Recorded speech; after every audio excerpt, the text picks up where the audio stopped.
Saludos cordiales, señores estudiantes, y bienvenidos a esta cápsula de la asignatura de Economía. Vamos a continuar con la unidad número 2. Recuerden que estamos trabajando las fuerzas de mercado y la clase anterior estudiamos el contexto de la demanda. Vimos justamente un poco su estructura, básicamente que la demanda tiene una forma inversamente proporcional entre sus variables, entre las variables entre precio y cantidad. Mientras una variable aumenta, la otra disminuye, y o viceversa. Y es la relación pues entre el precio y la cantidad, pues, ¿no? Hicimos el análisis de cómo piensa en esta y cómo es el comportamiento de un consumidor, de un demandante. ¿Bien? Por ende, la forma de la curva de la demanda tiene esa inclinación que marca justamente esa relación inversamente proporcional entre el precio, que está en el eje de ese cuadrante del plano cartesiano, en el eje y de la cantidad, que está ubicado en la línea horizontal de este cuadrante, ¿no?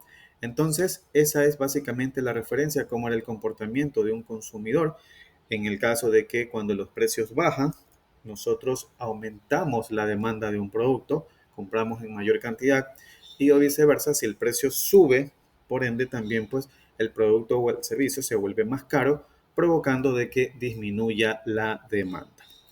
Vimos también en otro contexto los desplazamientos justamente, o cómo se desplazaba justamente la demanda en este caso en un aumento donde se desplaza hacia la derecha, aumenta, y en este caso cuando la demanda disminuye, pues hay un desplazamiento hacia la izquierda.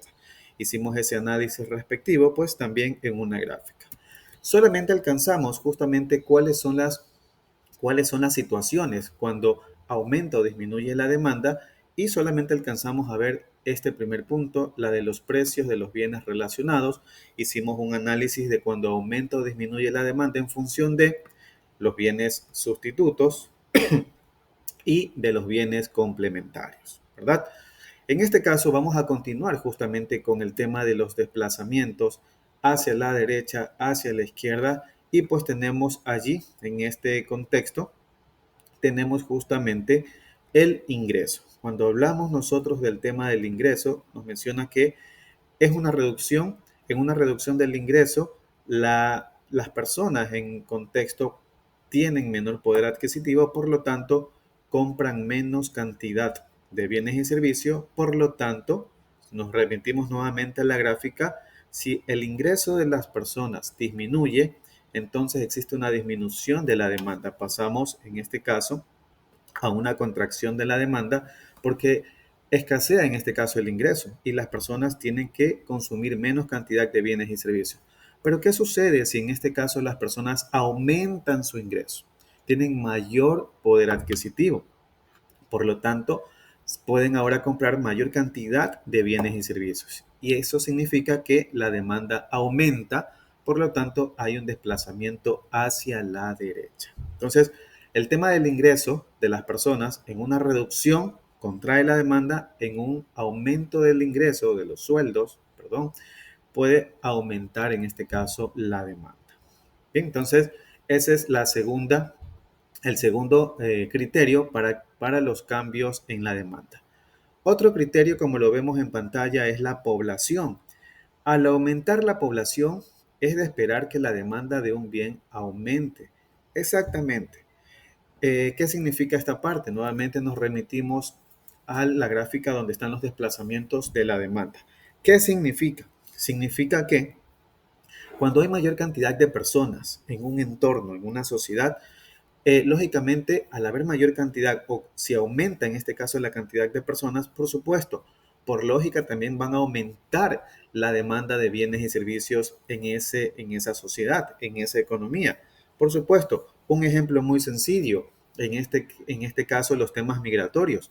¿Qué ocurre, por supuesto, cuando un país se ve abarrotado de una migración como tal? Es decir, van mayor cantidad de personas, mujeres, hombres, niños. Por supuesto, esas personas tienen necesidades que lógicamente empiezan a suplir adquiriendo bienes y servicios en esa economía. Lo que ocurre, por ejemplo, con el tema migratorio en los Estados Unidos. Van migrantes, consiguen en este caso un empleo y con ese empleo adquieren mayor cantidad de bienes y servicios para suplir sus necesidades personales y las de sus familias. Entonces, eso significa. Pero ¿qué ocurre en cambio si disminuye la cantidad de la población en una sociedad? Significa que en este caso hay menos habitantes, por lo tanto, esa menor cantidad de habitantes consume por ende también menor cantidad de bienes y servicios. Entonces, es una relación lógicamente inversa. Eso provoca, ¿no? En algún momento, alguna ciudad o algún país tiene una fuga de habitantes, ¿verdad? Por el tema también migratorio, se queda con menos cantidad de personas, lo que implica que, asimismo, pues, se van a consumir de manera general menor cantidad de bienes y de servicios. Bien, entonces, ese es el criterio de la población, cuando aumenta la población o cuando disminuye la población. Bien, vamos a otro criterio de cambio en la demanda, las preferencias. La demanda depende de las preferencias. Estas son las actitudes de los individuos hacia los bienes y servicios. Bien, entonces, preferencia, cuando hablamos de preferencia hablamos del tema de los gustos, ¿no? Y un poco aquí el contexto como para explicar justamente esta variación o hacia la derecha o hacia la izquierda, podemos aterrizarlo un poco con el tema de los cambios generacionales. En este caso, los cambios generacionales también marcan un comportamiento de una forma de consumir. Un ejemplo muy puntual, ¿verdad? Las nuevas generaciones consumen mucha información digital, redes sociales, ya cada vez menos, por ejemplo, se usa el periódico. Las nuevas generaciones no usan el periódico, las nuevas generaciones ya casi no ven los noticieros oficiales, ¿verdad? Las nuevas generaciones buscan información en redes sociales, en internet, y cada vez se prolifera más, por ejemplo, la creación de redes sociales. Eso implica justamente los cambios generacionales. En este contexto, esas preferencias hacen de que pueda aumentar la demanda de un producto o de un servicio a través de esas nuevas preferencias. Las modas, por ejemplo, las nuevas generaciones traen consigo nuevas modas, nuevas costumbres, nuevas formas de consumir un bien o un servicio en este contexto. Bien, entonces a eso nos referimos. Y por lo tanto, si las preferencias aumentan, por supuesto la demanda también aumenta y se desplaza hacia la derecha. Por lo contrario, si ocurre el efecto contrario, significa que la demanda va a disminuir.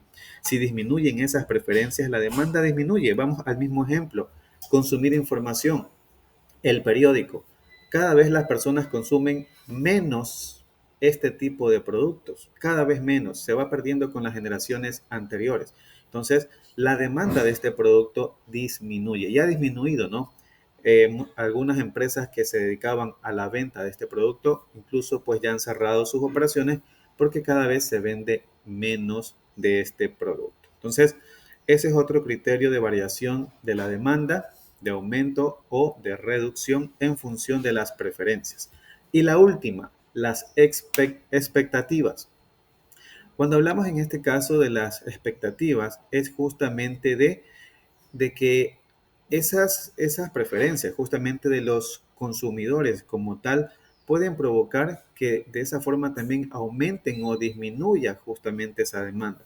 Un ejemplo muy sencillo puede ser, por ejemplo, el tema de la venta de los bienes raíces. ¿Qué ocurre con esta parte? Cuando un proyecto de bienes y raíces, un plan habitacional se empieza a comercializar y de pronto ese plan habitacional solo está en tierra, solo está en un plano nada más, pues tiene un precio de inicio, ¿verdad? Pero ¿qué ocurre con el pasar de las semanas cuando ya empiezan a venderse, en este caso, los planes habitacionales?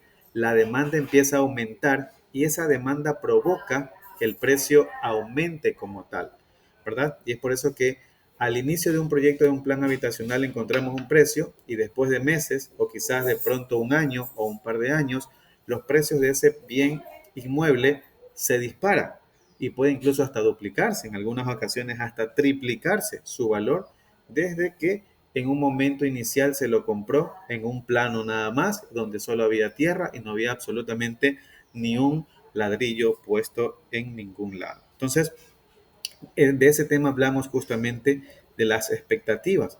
Las expectativas también. Si aumentan las expectativas de un producto, aumenta la demanda de ese bien. Aumenta la demanda de ese bien, ¿verdad? Y se desplaza hacia la derecha. Si disminuyen las expectativas de ese bien o servicio, entonces la demanda se contrae y se reduce hacia la izquierda. Entonces, recuerden, estimados estudiantes, los criterios para desplazamiento de la demanda son los precios de los bienes relacionados, el ingreso que puede afectar, si aumenta el ingreso de las personas, si disminuye el ingreso de las personas, la población, si aumenta la población que ocurre, si disminuye la población que ocurre, las preferencias, si aumentan las preferencias de las personas, si disminuyen esas preferencias, y las expectativas, asimismo, si aumentan las expectativas de adquirir un bien o servicio o disminuyen esas expectativas de adquirir un bien o servicio. Todas estas concluyen, es decir, hay extremos en este contexto, y todas estas concluyen en que pueden afectar el desplazamiento de la demanda, que puede aumentarla desplazándola hacia la derecha, o puede reducirla o contraerla desplazándola hacia la izquierda. En la clase anterior, recuerden que vimos justamente el contexto de cómo pasábamos de las cantidades en la demanda 1, de la cantidad en la demanda 2, de la cantidad en la demanda 3 a un mismo nivel de precios.